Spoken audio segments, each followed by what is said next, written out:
Hello my dear, कैसे हैं आप सभी। उम्मीद है कि अच्छे होंगे, स्वस्थ होंगे।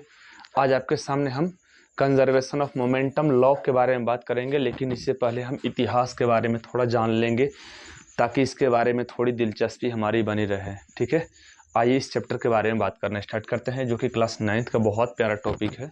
आइए बात करते हैं। मैं अगर आपको से बात करूँ कि सर जी, अगर कोई फोर्स है, अगर कोई फोर्स अर्थात अगर बल अगर किसी वस्तु पर लगा रहे हैं तो वो क्या क्या चीज़ें कर सकती है, बताइए ज़रा, ये क्या क्या चीज़ें कर सकती है। तो सर जी, अगर मैं पहली नंबर में बात करूं तो कोई ऑब्जेक्ट अगर रेस्ट में है, कोई ऑब्जेक्ट अगर रेस्ट में है तो सर जी आप बल लगा करके आप उससे मोशन मिला सकते हैं। ओके, इसका नंबर पहली कंडीशन। नंबर सेकंड कंडीशन, अगर कोई ऑब्जेक्ट मोशन में है तो आप बल का यूज करके आप उस ऑब्जेक्ट को रेस्ट में ला सकते हैं। ठीक है, number second condition. Number third condition, ये हम कह सकते हैं कि अगर कोई ऑब्जेक्ट को अगर मैंने फोर्स दिया तो उसकी स्पीड, अगर वो पहले से ही मोशन में है तो उसकी स्पीड अप हो जाएगी। अगर मैंने और ज़्यादा फोर्स लगाया तो उसकी स्पीड डाउन हो जाएगी। अगर वो पहले से ही मोशन में है तो उसकी स्पीड डाउन हो जाएगी। ठीक है, number third. Number fourth, number fifth क्या कर सकता है? नंबर फिफ्थ, वो सर डायरेक्शन चेंज करवा सकता है। डायरेक्शन चेंज करवा सकती है। ठीक है, और नंबर 5 के बाद नंबर 6 पे बात करें तो नंबर 6 में आता है कि सर शेप और साइज को चेंज कर सकती है। शेप एंड साइज, ये दोनों को बदल सकती है। ठीक है, बल के बारे में अगर देखें तो फोर्स क्या कर सकती है, अगर कोई ऑब्जेक्ट रेशन में है तो मोशन में कर सकती है। ठीक है, अर्थात गतिशील बना सकती है।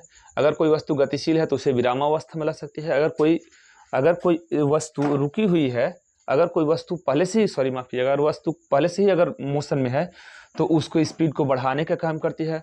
अगर कोई ऑब्जेक्ट पहले से मोशन में है और अगर मैंने एक्स्ट्रा फोर्स लगा दिया तो स्पीड उसकी डाउन हो जाएगी, अर्थात तो उसकी स्पीड स्लो हो जाएगी। डायरेक्शन चेंज हो सकता है और शेप और साइज चेंज हो सकता है। ठीक है, अगर मैं कहूँ कि फोर्स का इफेक्ट क्या होता है तो सर जी, मैं अगर सीधे सीधे बातें करूँ तो सर मैं कहूँगा कि ये 1 to 5 तक का जो स्टेप है ये आपको वेलोसिटी में चेंज करता है। वेलोसिटी चेंज करता है। अब ये वेलोसिटी क्या होता है? तो वेलोसिटी सर आप जानते हैं, स्पीड के साथ अगर डायरेक्शन मिल जाए, या तो स्पीड चेंज हो जाएगा तभी वेलोसिटी बदल जाएगी, डायरेक्शन चेंज होगा तभी वेलोसिटी चेंज हो जाएगी। मतलब कि वेलोसिटी और कुछ नहीं है, स्पीड ही है। ठीक है, लेकिन इसके साथ स्पीड और डायरेक्शन दोनों ही। ठीक है, तो वेलोसिटी चेंज करने के लिए वेलोसिटी दो चीज पर डिपेंड करती है, स्पीड पे और डायरेक्शन पे डिपेंड करती है। ठीक है, अब थोड़ा अगर हम लोग आगे बढ़े तो मैं कुछ ऑब्जेक्ट के नेचर के बारे में आपको से बात कर रहा हूँ।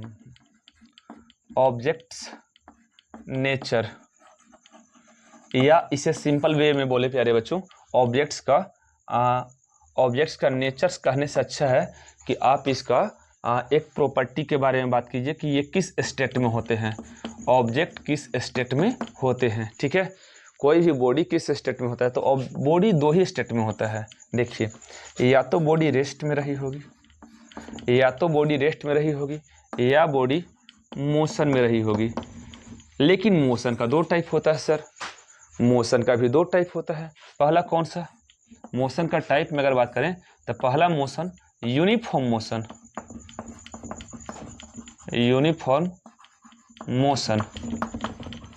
और दूसरा नॉन यूनिफॉर्म मोशन।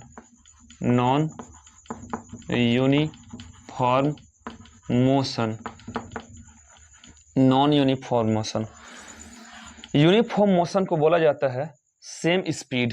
ठीक है, यूनिफॉर्म मोशन का अर्थ ये हुआ कि सेम स्पीड बनाए रखना। ठीक है, एक समान चाल। ठीक है, और नॉन यूनिफॉर्म का अर्थ होता है एक्सीलरेटेड मोशन।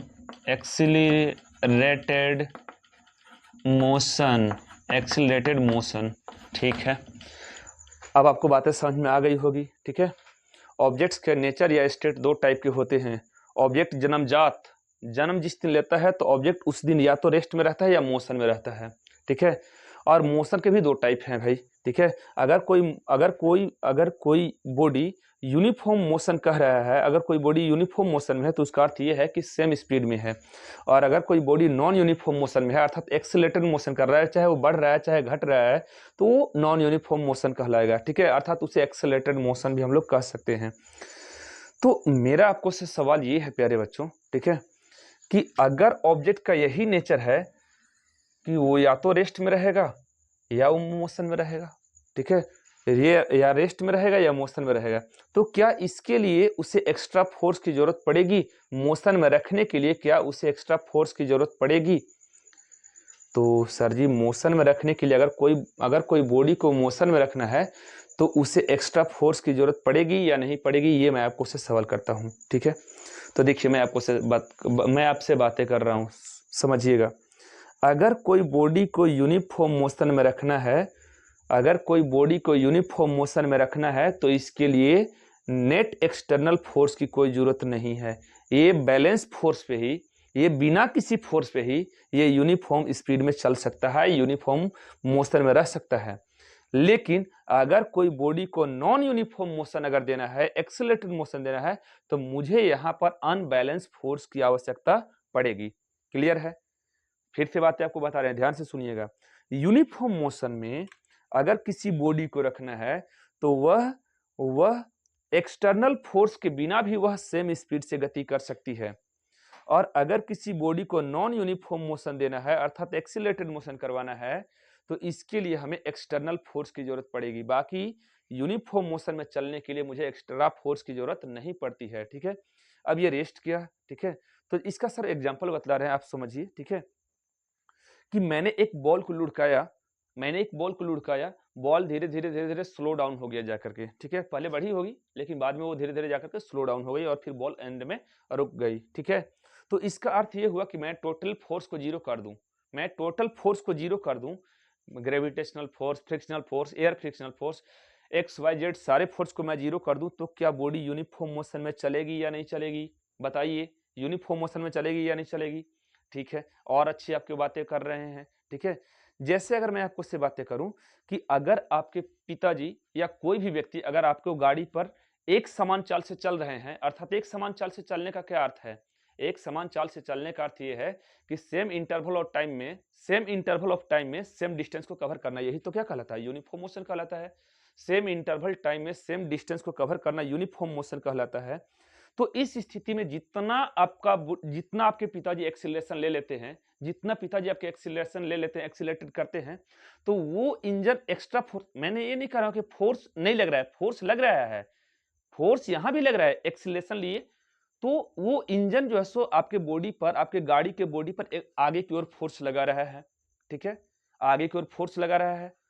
मान लेते हैं कि आगे की ओर फोर्स लगा रहा है 10 न्यूटन का और पीछे की ओर भी फोर्स लग जा रहा है 10 न्यूटन का, तो आगे की ओर 10 न्यूटन, पीछे की ओर फोर्स 10 न्यूटन लग जा रहा है, ठीक है।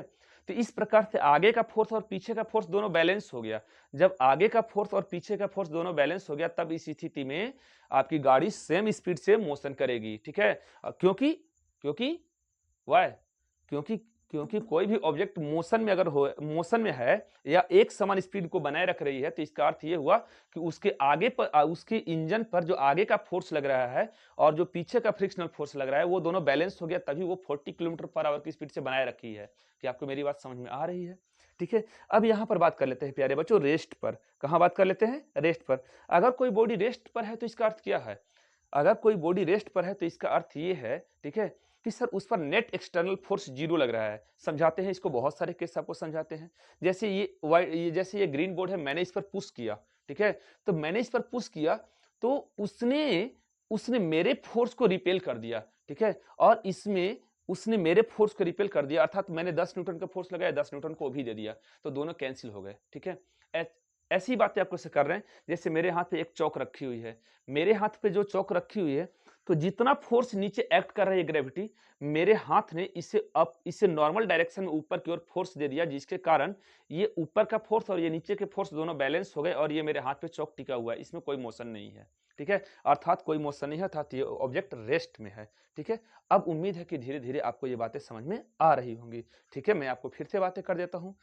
फोर्स, बल क्या करवा सकती है? किसी ऑब्जेक्ट को रेस्ट से मोशन में, किसी भी बॉडी को मोशन से रेस्ट मिला सकता है, किसी भी बॉडी को स्पीड अप करवा सकता है, किसी बॉडी को स्पीड डाउन करवा सकता है, और डायरेक्शन में भी चेंज कर सकता है, और शेप एंड साइज को बदल सकता है। ठीक है, अर्थात सीधी सीधी बात करें तो ये 1 to 5 तक ये वेलोसिटी में चेंजिंग हो रहा है। अर्थात वेलोसिटी में चेंजिंग होना ही क्या कहलाता है? एक्सीलरेशन कहलाता है प्यारे बच्चों। ये 1 to 5 तक जो है वो वहां पे क्या हो रहा है? चेंज, एक्सीलरेशन चेंज हो रहा है। किसके कारण? फोर्स के कारण। फोर्स के कारण एक्सीलरेशन चेंज हो रहा है। इसमें एक्सीलरेशन चेंज नहीं हो रहा है, शेप और साइज में एक्सीलरेशन चेंज नहीं हो रहा है, वो अलग मैटर है। अब ऑब्जेक्ट का दो नेचर होता है, एक रेस्ट में होता है, एक मोशन में होता है। ठीक है, तो रेस्ट, कोई भी ऑब्जेक्ट जो होता है वो जन्मजात ही, ठीक है, वो जन्मजात ही दो पोजीशन में रहता है, दो कंडीशन में रहता है, या तो वो रेस्ट में रहेगा या वो मोशन में रहेगा। ठीक है, रेस्ट में है, इसका अर्थ क्या है कि उस पर नेट एक्सटर्नल फोर्स जीरो लग रहा है। नेट एक्सटर्नल फोर्स जीरो लग रहा है तो वो रेस्ट में है। अगर कोई बॉडी यूनिफॉर्म मोशन में है, अगर कोई बॉडी यूनिफॉर्म मोशन में है, तो इसका अर्थ क्या है? इसका अर्थ यह है कि उस पर नेट एक्सटर्नल फोर्स यहां पर भी जीरो लग रहा है, मतलब कि ये बिना एक्सटर्नल फोर्स के भी ये बॉडी क्या करेगा? सेम स्पीड में चलेगा। जैसे सेम स्पीड में चलेगा, तो कहने का अर्थ यह है कि मैंने कोई बॉल को अगर लुढ़काया, तो बॉल पर टोटल XYZ जितना भी फोर्स लग रहा है, सारे फोर्स को मैंने क्या कर दिया? सारे फोर्स को मैंने, नेट फोर्स को जीरो कर दिया। तब इस स्थिति में बॉडी क्या करेगी? यूनिफॉर्म मोशन में चलेगी या सेम स्पीड से चलेगी। ठीक है, ओके, ये बात समझ में आ गई होगी। अगर आप मान लीजिए 60 किलोमीटर पर आवर से चल रहे हैं, तो मोशन में है गाड़ी, पहले से ही मोशन में है, तो आप एक्सीलरेशन को दबाए रखे हो, आप एक्सीलेटर को पहले से दबाए रखे हो, 60 किलोमीटर पर आवर से मेंटेन करके चल रहे हो। तो इसका अर्थ ये हुआ कि जो फोर्स आगे इंजन लगा रहा है, और उस फोर्स को बैलेंस करने के लिए ये फोर्स पीछे वाला बैलेंस हो, कि 10 न्यूटन का फोर्स आगे लग रहा है और 10 न्यूटन का फोर्स पीछे लग रहा है, ये दोनों फोर्स आपस में बैलेंस हैं, इस वजह से गाड़ी यूनिफॉर्म मोशन में गति कर रही है। ठीक है, अब यहाँ पे नॉन यूनिफॉर्म वाला क्या कंडीशन हो सकता है? तो नॉन यूनिफॉर्म वाला कंडीशन हो सकता है कि बॉडी एक्सिलरेटेड मोशन करवाने के लिए इस पर एक्स्ट्रा फोर्स चाहिए होगा, एक्स्ट्रा फोर्स चाहिए होगा, बिना एक्स्ट्रा फोर्स के नॉन यूनिफॉर्म मोशन हो ही नहीं सकता है। ठीक है, अब थोड़ा हम लोग आगे बढ़ते हैं। कंजर्वेशन ऑफ मोमेंटम लॉ को समझने के लिए हम लोग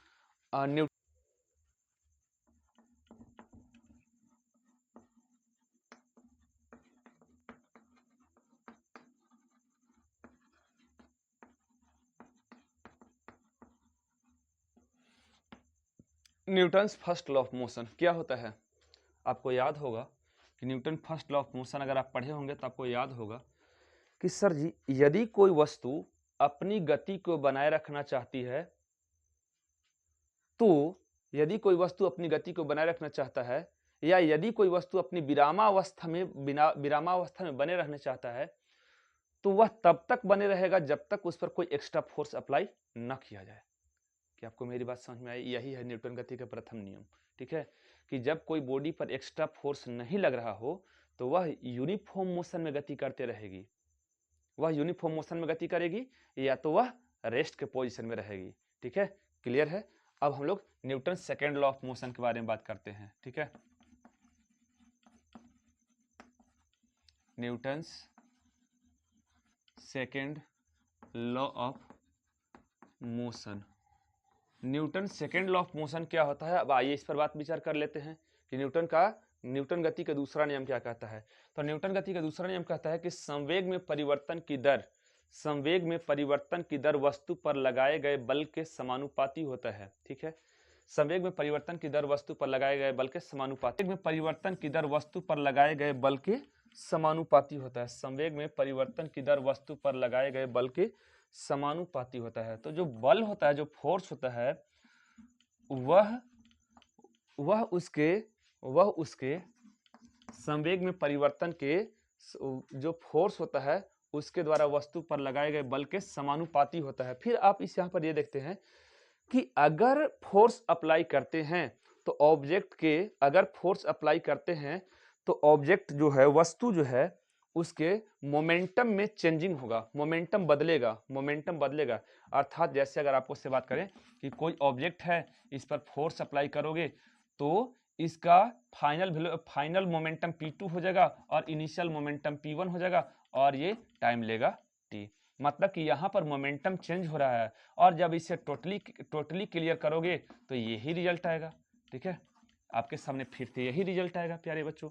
और ये P2 और P1 क्या है, तो P2 और P1 क्या है, तो ये है MV और ये है MU और बाकी तो आप जान ही रहे हो, बट्टे में चलेगा T, बट्टे में चलेगा भाई T। ठीक है, ओके। तो यहाँ पर न्यूटन का सेकेंड लॉ ऑफ मोशन क्या बताता है कि अगर किसी बॉडी पर आप फोर्स अप्लाई कर रहे हैं, अगर किसी बॉडी पर आप फोर्स अप्लाई कर रहे हैं तो उसके मोमेंटम चेंज होगा, चेंज के लिए डेल्टा का साइन दिया जाता है, ध्यान से सुन लीजिए। परंतु मैं अगर आपको से बातें करूं कि सर मैं नेट एक्सटर्नल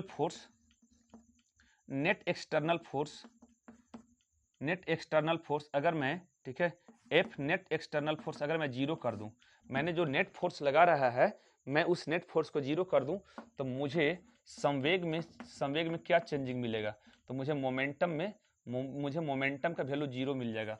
और ये मोमेंटम का वैल्यू जीरो बतलाता है कि change in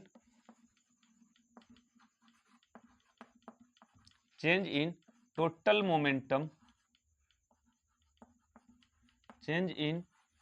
momentum of body का टोटल मोमेंटम जो चेंज होगा वो क्या होगा, जीरो होगा। ठीक है, क्यों ऐसा सर बोल रहे हैं, क्योंकि मैंने किसी बॉडी पर नेट एक्सटर्नल फोर्स मैंने जीरो लगाया, तो फोर्स जीरो लगाने का अर्थ यही तो हुआ भाई कि उसके मोमेंटम में कोई चेंजिंग नहीं होगा। और जब मोमेंटम में कोई चेंजिंग नहीं होगा तो वह उसकी पुरानी स्थिति जो रही होगी वह अभी भी कांस्टेंट रहेगी। अर्थात हम ये कह सकते हैं, ठीक है, कि अगर किसी बॉडी पर नेट एक्सटर्नल फोर्स अगर हम जीरो लगा रहे हैं तो उसके मोमेंटम में कोई चेंजिंग नहीं होगा और मोमेंटम क्या रहेगा, मोमेंटम कांस्टेंट रहेगा, मोमेंटम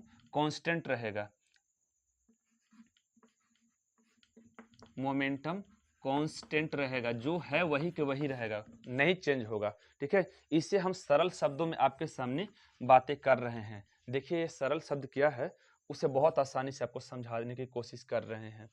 देखिए सपोज कीजिए कि ये एक बुलेट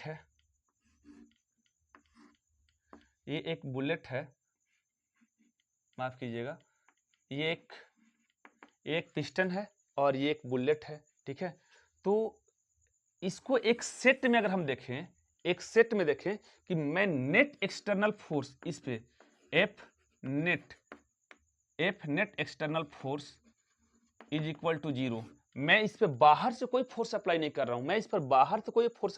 रहा हूं, तो जब मैं बाहर से कोई फोर्स अप्लाई नहीं कर रहा हूं तब इस स्थिति में क्या होगा कि गन जो है सो फोर्स अप्लाई करेगा किस पर, बुलेट पे, और बुलेट किस पर फोर्स अप्लाई करेगा, गन पे।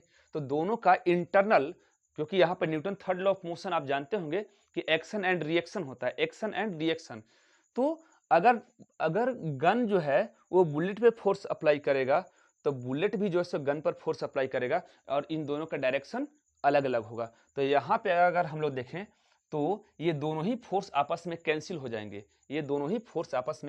जाएंगे, और नेट मोमेंटम जो पहले का था वही के वही बना रह जाएगा, क्योंकि इसमें कुछ नेट मोमेंटम जो पहले था वही के वही रह जाएगा। मतलब ये कहें कि अगर एक सेट के अंदर बुलेट, ठीक है, एक बुलेट ने फोर्स लगाया किस पर, गन पे, ठीक है, और बुलेट फोर्स लगाया गन पे, और गन, ठीक है, फोर्स ऑफ बुलेट और फोर्स ऑफ गन, ठीक है, इन दोनों का नेट मोमेंटम के बारे में अगर बात करें तो ये दोनों तो कैंसिल हो जाएगा, ये दोनों का जो फोर्स होगा वो आपस में कैंसिल हो जाएगा। सपोज कीजिए कि बुलेट पर 10 न्यूटन का फोर्स लगा है गन के द्वारा, और गन पर बुलेट के द्वारा जो फोर्स लगा है वो भी 10 न्यूटन का है, तो ये दोनों ही रिजल्ट आपस में कैंसिल हो जाएंगे। और अर्थात दोनों ही रिजल्ट अगर आपस में कैंसिल हो गए तो मैंने नेट फोर्स इस पर टोटल बॉडी पर मैंने क्या दिया था, नेट फोर्स जीरो था, तो नेट फोर्स जीरो था। इसका मतलब ये हम कहना चाहते हैं कि मोमेंटम जो इस गन का, जो इस सेट है, इस गन का जो मोमेंटम पहले रहा होगा वही मोमेंटम अभी भी रहेगा, अर्थात इनिशियल मोमेंटम और फाइनल मोमेंटम हमेशा कंजर्व रहेगा। ठीक है, तो क्या आपको ये बातें समझ में आई होंगी? उम्मीद है कि यही होता है कंजर्वेशन ऑफ मोमेंटम लॉ। ठीक है, कंजर्वेशन ऑफ मोमेंटम लॉ का अर्थ ये हुआ कि अगर आपने किसी भी बॉडी पर फोर्स, नेट फोर्स जीरो लगाया है, तो नेट फोर्स जीरो लगाने का अर्थ ये है कि उसके संवेग में कोई परिवर्तन नहीं होगा। जो मोमेंटम पहले रहा होगा वही मोमेंटम अभी भी रहेगा। ठीक है, मैं ये नहीं कह रहा हूं कि फोर्स नहीं लग रहा है, लेकिन इंटरनली फोर्स जो होता है आपस में कैंसिल हो जाता है, इंटरनल फोर्स आपस में कैंसिल हो जाता है, और जो मोमेंटम जो होता है पूरे बॉडी का वह कंजर्व रहता है। जो पहले रहता है वही अभी भी वही रहेगा। क्लियर है? उम्मीद है कि ये बातें आपको समझ में आ गई होंगे प्यारे बच्चों। ठीक है, अब थोड़ा हम आगे बढ़ते हैं, क्योंकि यहाँ पर आप देख रहे हैं कि ये दोनों ही फोर्स आपस में कैंसिल हो जाएंगे। ठीक है, और दोनों फोर्स आपस में कैंसिल हो गए, और जो मैंने यहाँ पर नेट फोर्स इस पर जीरो लगाए थे, net external force, unbalance force zero लगाए थे। ठीक है, इस बॉडी पर, तो जो रिजल्ट पहले रहा होगा रिजल्ट अभी भी वही वही रह गया। मैं फिर से कह रहा हूं कि यहां पर फोर्स अप्लाई हो रहा है, internal force, but internal force आपस में कैंसिल हो जा रहे हैं। प्यारे बच्चों, समझने की कोशिश करो। और एक्सटर्नल फोर्स अगर आप लगाओगे तभी तो बॉडी पर क्या होगा, एक्स्ट्रा फोर्स लगाओगे तब उसके बॉडी में मूवमेंट होगा, और मूवमेंट होने पर उसके मोमेंटम में चेंज होगा। लेकिन एक्सटर्नल फोर्स आप क्या लगा रहे हो, इस पर जीरो लगा रहे हो, और इसके अंदर फोर्स अप्लाई हो रहा है, और ये दोनों ही फोर्स आपस में क्या हो गए, ये दोनों फोर्स आपस में कैंसिल्ड आउट हो गए। और इस स्थिति में हम कह सकते हैं कि इस स्थिति में हम कह सकते हैं कि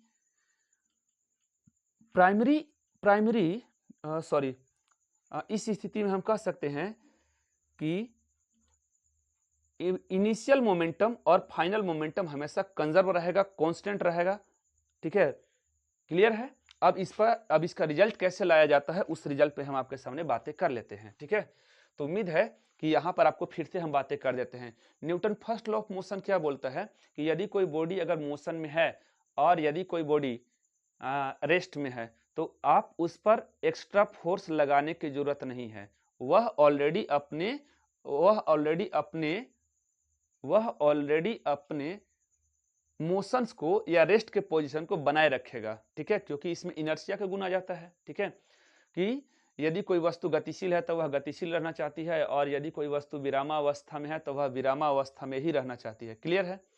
Newton second law of motion क्या बोलता है कि अगर आप किसी बॉडी पे एक्सटर्नल फोर्स अप्लाई करते हैं, एक्स्ट्रा फोर्स अप्लाई करते हैं, तो उसके मोमेंटम में चेंजिंग होगा, और मोमेंटम में चेंज होगा तो हम लोग यहाँ लिखते हैं कि F is equal to delta P upon delta T। ठीक है, और अगर मैं इस पर नेट फोर्स अगर मैं जीरो लगा दूं, तो नेट फोर्स जीरो लगाने के कारण क्या होगा कि मोमेंटम का वैल्यू जीरो आ जाएगा।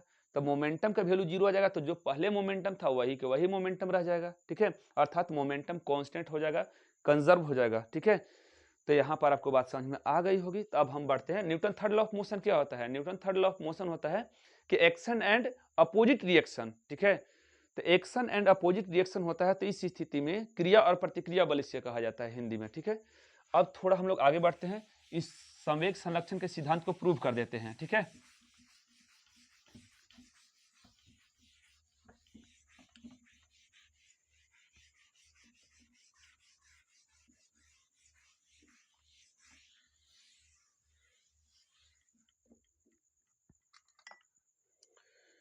जैसे मैं आपको से प्यारे बच्चों कहूं कि एक बॉडी है M1 और यही बॉडी है, एक और बॉडी है M2।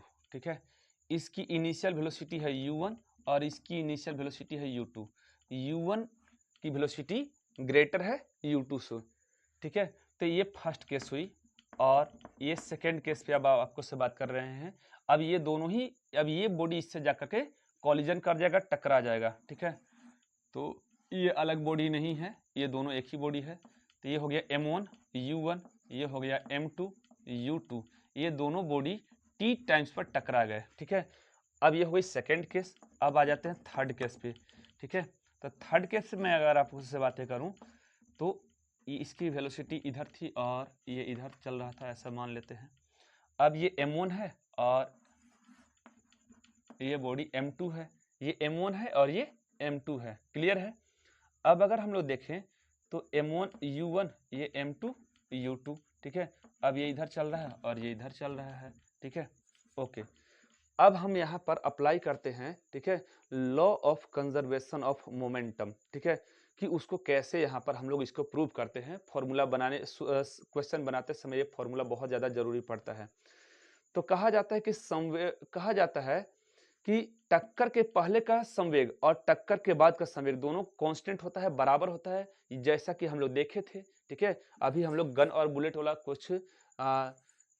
कुछ जो सो एक्टिविटी किए थे, तो उसमें हमने देखा था इस चीज को, ठीक है।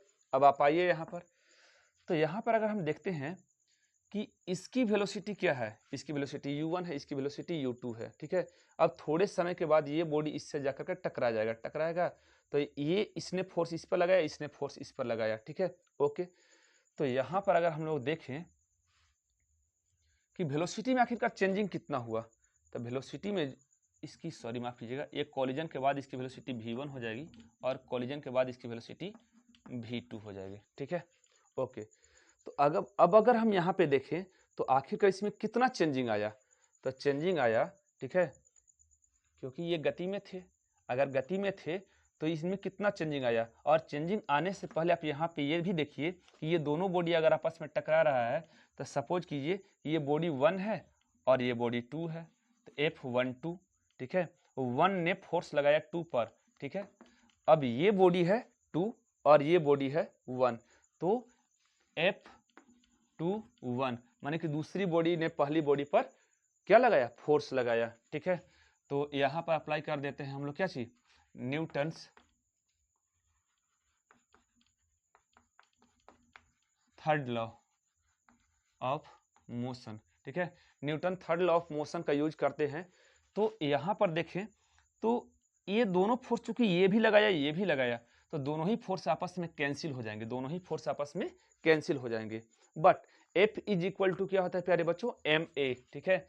तो किसका मास और किसका एक्सीलरेशन, तो बॉडी नंबर 1 का मास अर्थात इसका मास और इसी का एक्सीलरेशन, ठीक है। तो मास है m1, ठीक है, m1, और एक्सीलरेशन कितना हुआ, तो final minus initial v1 minus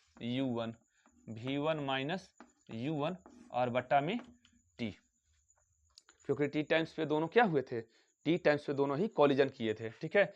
अब F21, तो F21 में अगर हम लोग देखें तो F इज इक्वल टू क्या होता है, ma, ठीक है।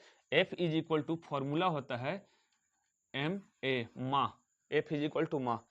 तो यहाँ पे 21, तो बॉडी 2 का मास और बॉडी 2 का ही का चीज चेंज इन वेलोसिटी अर्थात एक्सीलरेशन, तो बॉडी 2 का मास क्या हो जाएगा,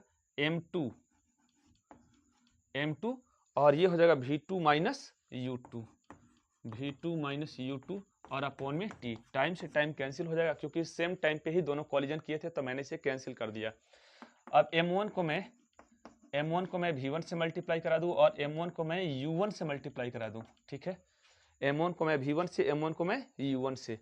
अब यहाँ पे देखें तो माइनस में ये हो जाएगा m2 v2 और माइनस का ये मल्टीप्लाई होगा प्लस से, तो ये बना देगा भाई m2 u2, ठीक है। जब आप इस चीज को सेपरेट अरेंज करोगे तो सेपरेट अरेंज करने पर इनिशियल वाले को इनिशियल के साथ कर देते हैं और फाइनल वाले को फाइनल के साथ कर देते हैं। इनिशियल वेलोसिटी यहाँ है और इनिशियल वेलोसिटी यहाँ है और m1 u1 और m2 u2, ठीक है, m2 u2। तो इनिशियल वाले को एक साथ कर देते हैं, तो इसको उधर ले जाएंगे तो ये बना लेगा जी m1 u1 प्लस का m2 u2 is equal to, अब फाइनल वाले को फाइनल के साथ कर देते हैं, तो ये फाइनल रहा और ये भी फाइनल वेलोसिटी है, ठीक है। तो ये बना लेगा m1 v1 plus m2 v2, चूंकि अगर आप इसको इधर ले गए थे तो ये इधर आ गया, ठीक है। अब ये आपका रिजल्ट पेपर में कई बार पूछा जाता है, ठीक है। ओके, इस प्रकार से ये प्रूव हो जाता है। तो प्यारे बच्चों, कैसी लगी वीडियो जरूर बताइएगा, ठीक है। Have a nice day to all of you. ये एक छोटी सी बातें हम आपको कर रहे हैं कि ये जो हम आपको बताएं, ये गागर में सागर की तरह काम करेगा। छोटे से समय में बहुत लंबी चीजों को आपको बता करके रख दिए हैं, ठीक है। अब इस पे आपको कुछ न्यूमेरिकल्स कल से मिलेंगे यार नेक्स्ट वीडियो से।